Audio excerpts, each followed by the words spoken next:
Where will we go? That was a trick question. In fact, it was multiple trick questions embedded with a comment, a statement, an assertion. Where will we go? Where?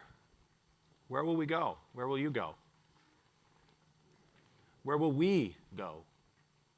Even when you isolate yourselves, you're doing so against everyone else. Where will we go? Where will we go? Where in the universe will we go? We will go the arrow of time to the future, whether we like it or not. But what will that future look like? To what target will that arrow hit? And most of all, where will we go with the period? Where we will, the will to power. Yes, Nietzsche. What we will create, what we will destroy, why we will do this. And this suggests a concept of free will. Do we have it?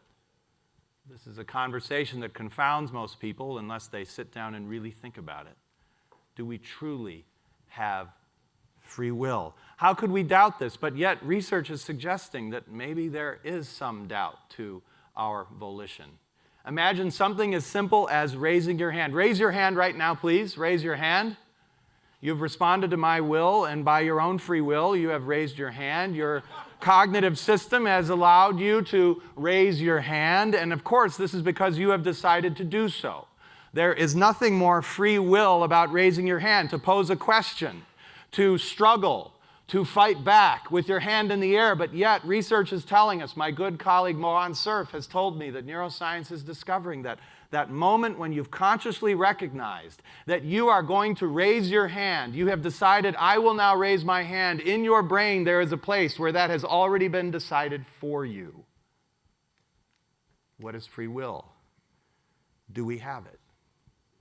I'll tell you, I don't know the answer to this, but I can tell you that whether a wise God or an indifferent universe gave us free will or failed to give us free will, whether it is a reality or an illusion, like Pinocchio, I choose to believe that I am a real boy.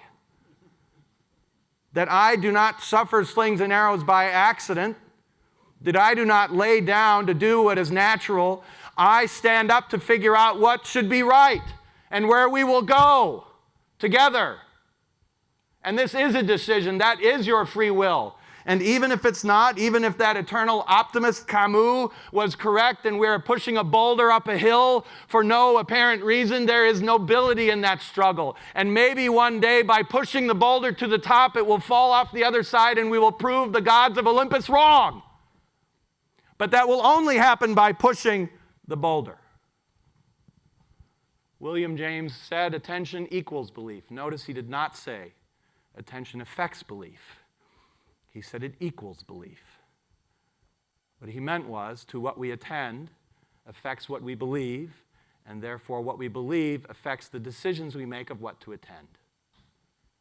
And in this day when technology and blinking lights, organizations, corporations, other people are vying for our attention at every moment, breaking it into smaller and smaller pieces, keeping us further away from that philosophical moment that Zan was talking about, that all of us reflected on for a few days this week here in Evanston, Illinois. To what do you attend is one of the most ethical and important questions that you can answer in your life. When George Orwell completed 1984, that dystopian negative universe where oppression keeps everyone down, he sent a copy to Aldous Huxley, the author of Brave New World, that dystopian world of sugar-coated pleasure. If you haven't read it, I highly recommend. Huxley's beautiful response was, your book is a masterpiece. There is no doubt that this is one of the most important books ever written. However, I must disagree. I do not see this as a 1984 vision. I do not see this as the likely path. I cannot know for sure. I see a more likely dystopian path in my own book, Brave New World, where it is really our opportunity to wallow in our own short-term pleasures, that keeps us off the focus on why we truly might be here. That keeping people down not by force of arms, but by force of desire and unmitigated instinct. It is with this question that I would like to conclude with the mission, not a right, as in this happens by accident, but a right for which we must fight, that our founding fathers articulated years ago. Life, liberty, and the pursuit of happiness, not just for the United States of America. We all live here. Thank you very much.